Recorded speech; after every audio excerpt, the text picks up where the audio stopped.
Welcome back to the channel, everyone. We are back to review the Pistons 109-115 opening night loss to the Indiana Pacers.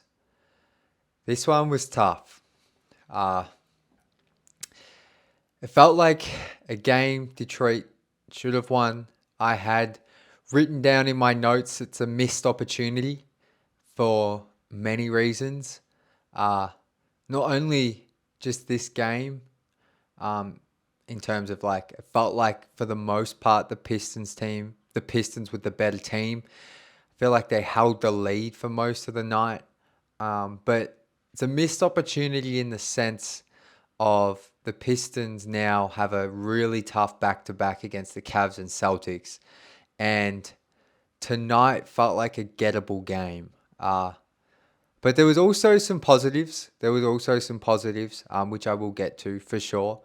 But I think where we have to start this one is kind of just on a negative note in the sense of the fact it just feels like the Pistons let one slip away.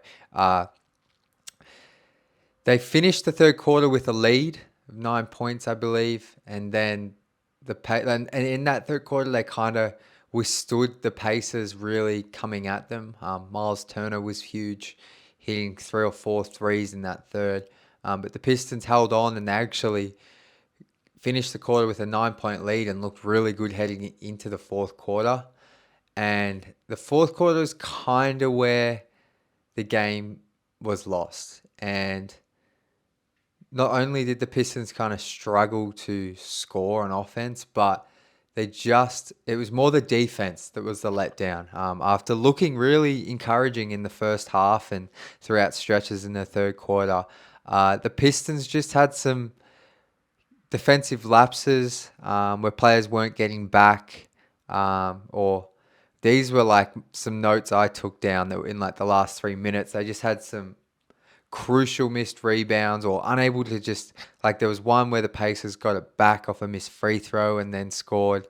There was another one where the Pistons was unable to get the defensive board and it went back out. For more second chance points, Jalen Duran had a really costly foul on Ben Mathurin, which gave him three shots. Just those moments when the Pistons were down by like 3 or 4 points with a couple of minutes to go and just needed a stop and just kind of let the Pacers off the hook with those opportunities. And then on offense, there's just a couple of shots I didn't really like down the stretch. But, you know, whilst it's disappointing to lose that, and they now face the real possibility of going 0-3 with a really tough back-to-back over the weekend, uh, there were some positives. And I think where we have to start is Cade Cunningham. He struggled in the first half in terms of just knocking down shots. I don't think he maybe had one field goal, had like 6 points to the half. Andrew Nemhard from the Pacers was playing some seriously aggressive on-ball defense and good on-ball defense. Like, he's a hell of a player to have alongside Tyrese Halliburton. But you could see he was giving Cade some issues in the first half. Cade just kind of had to adjust. Like, Nemhard was picking him up full court, really pressuring him. I think Rick Carlisle and the Pacers coaching staff made it clearly a point of emphasis to just make Cade's life miserable, which is what teams did last season. And the Pistons last season didn't have anyone really around him to help. But I think what was encouraging is in the first half, the veterans, Malik Beasley, Tim Hardaway Jr., Tobias Harris, combined for 30 odd points in the first half. And they were knocking down those shots. Like, whilst Cade couldn't hit a shot, he was able to dish it out. And other guys able to hit corner threes. And, whilst the Pacers were holding Cade to a lower field goal percentage, they, were being, the Pistons were making them pay by knocking down some threes. Tim Hardaway Jr. hit back-to-back threes to start the game. Malik Beasley finished with 13 points on the night. Tobias Harris, I think, finished with 16 or 18, something like that. So the vets in the first half are really good. But back to Cade, kind of, in the third quarter, after struggling a little bit in the first half, at least from a scoring point of view, Cade came out and just was on one. He had 18 points in the third, 8 of 9 shooting. Like, he was hit a three to close the third quarter. He hit some tough spin move layups. Like, he was making everything, and it was so nice to see after a bit of a slow start, to see him come out. And I think he finished with 28 points, 9 assists, 4 or 5 rebounds, a steal, and looked like that true superstar, which I think most of us think he can be.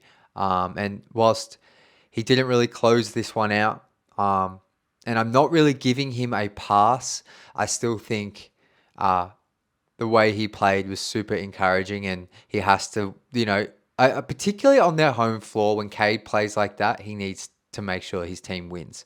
So it's not an A+ game for Cade, but I think it's a solid B, and it's, if he has that performance next game against the Cavs and the Celtics, like similar performance, and they don't win, then the grade's not as high, because I think when he plays like that, it needs to translate to winning. It's not all on him, but I feel like it's still fair that in year four, it's time that, particularly on their home court, the Pistons win those type of games. Maybe I'm being harsh, but I think a lot of us, no matter how bad last season was, I think what we've seen in the preseason and what we saw tonight, I think it's fair to expect the Pistons to win close games on their home court, and they didn't. But Cade did have a brilliant game, particularly in the third quarter. I thought he was extremely, extremely good. One of the best quarters I've seen him play, and I'll make sure to get some highlights out of that on my social channels. Moving on, I think the next player I wanted to touch on was Jalen Duren. I think it was a solid game for JD. Started brilliantly. Energy was high. His rebounds tonight, like, I know his rebounding is kind of just a given, but it really stood out tonight, just the physicality on some of his rebounds. And I think one area the Pistons might struggle with this season is rebounding overall. It just felt like they kind of struggled down the stretch. But Jalen Duren, I think some of his rebounds were huge just to end possessions for the Pacers. And I wish it kind of carried over into the fourth, but it didn't. But in the first half, he looked excellent. I think he was 4 of 4 at one stage in terms of field goal. Like, just playing within himself. There was a moment, even, I think it was in the first half, where the Pacers just sagged right off of him, and he had a wide open elbow jumper if he wanted it. And I feel like Jalen Duren towards the end of last season takes that. Not this season. He dribbled into a handoff with Cade, and I can't remember if the Pistons scored a bucket, but that's just a higher percentage look. And I think he had some nice passes, one off an offensive rebound out to Tobias for a corner three. I think, like, you saw what the best version of him can be. And even though he didn't have a block shot, I thought his positioning in the first half was better.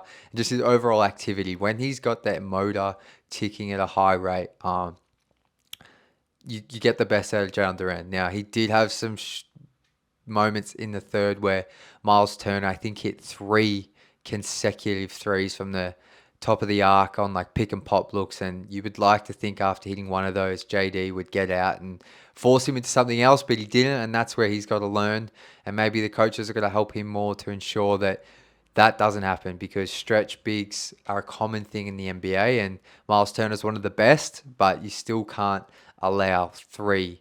It felt like they were pretty wide open threes from the top of the arc against a team like Indiana, which, they can just pile on the points. So, solid game from JD. In terms of other talking points, I think Jaden Ivey was like solid. I think he came, like, his foul trouble kind of limited the impact. I thought he looked really good in the first half. He just was only on the floor for 10 minutes because of some fouls, and that's on him. He has to be on the court and be available more, because when he has fouls trouble and Kate has to go off, the Pistons' lack of backup point guard really stands out, and it was a bit of a struggle there. But I thought Ivy was solid. He finished with 17 points, I think 5 rebounds, a few assists. So, solid game. Like, the way I just phrased it on our fan reacts after the game was, I would like to think that's a good, bad game for Jaden Ivey in year 3. So it's a game that the Pistons can win, if he plays like that, but it's also a game you don't want to see consistently, if that makes sense. So solid game for him. Uh, the other talking points are, look, Tim Hardaway Jr. got the start tonight. I think a lot of people thought Malik Beasley would, or maybe Fontecchio could sneak in, but I thought Hardaway Jr. I think he finished with 12 points. He's hit 2 threes to open the game, which really helped the team. I think when he's hitting shots, like this is obvious, but he makes a lot of sense because I think his movement shooting and ability to shoot like coming off actions, off screens, like really opens things up and gives the Pistons something they haven't had since like honestly Wayne Ellington was running around for them. So like Boyan was a great shooter, but he wasn't really a guy coming off screens, off a ball as much. So I think Hardaway Jr. gives them something they haven't had, and you saw how he can open things up for Cade as long as he's hitting shots. So. But Fontecchio, who I've actually had in the starting lineup all off season, I think he struggled. It was one of his worst games, and I think there's this hesitancy with him at the moment when he's taking his shots that I'm not really sure why it's there. Maybe he feels like he's in a bit of a funk, but he's a guy you just want to see without any hesitation, just let it fly because of the ability he has to shoot the ball and knock down shots at 6'8". So. But yeah, in terms of other notes, the rotation was pretty much 9 guys. So you had your starting group, and then off the bench, they had Beasley, Stu, Ron Holland, and Fontecchio, of course, who we just spoke about. Ron Holland looked really like he had some up and down moments, but he showed his activity and energy, how it can impact the team, and I think he should be a part of the rotation no matter what. The minutes might go up and down, but I think he showed he's an NBA player. And there was a funny moment where it actually cost the Pistons 2 free throws, but he was the sixth man on the floor. I don't think I've seen that. The Pistons, had 6 players on the court. It was a tech foul against them, and that's something. It's really rogue that you will never really see, but. Yeah, that was a funny, weird moment. So just being more aware of those situations is probably something he has to work on. But I think for his first game, he showed some stuff like that is exciting. And I think he's going to be a guy that his energy is going to really help this team. I thought it helped tonight in the first half. So I think that'll do it. That'll do it. Like overall, I'm genuinely disappointed. Like I think that's a loss that you want to just move on from, but I hope they learn from because I think they really need to get a win over the Cavs or Boston. Just for morale, like if they're 0-3 heading into next week, I think like things are fine, but it's just, I think you want to get a win here. So look, I think they might be able to win in Cleveland. I think that's a huge test. Bickerstaff against his former team. I think they can get that one, but we'll see. I hope they go all out. First night of a back-to-back, like start of the season, like go all out. Jalen Duran, come back, prove it that you're a different player this year. Cade Cunningham, prove that you're an all-star type player this year with another good performance. And then just the vets just need to be vets. And, if Ivy can give him 25 or 20 points, I think him just being on the floor more will really help this team. No foul trouble, but solid first game. But yeah, overall pretty disappointing. So let me know your thoughts in the comments below. Would love to hear them. And we'll be back to review the Cavs game on Friday night or Saturday for myself. But until then, go Pistons.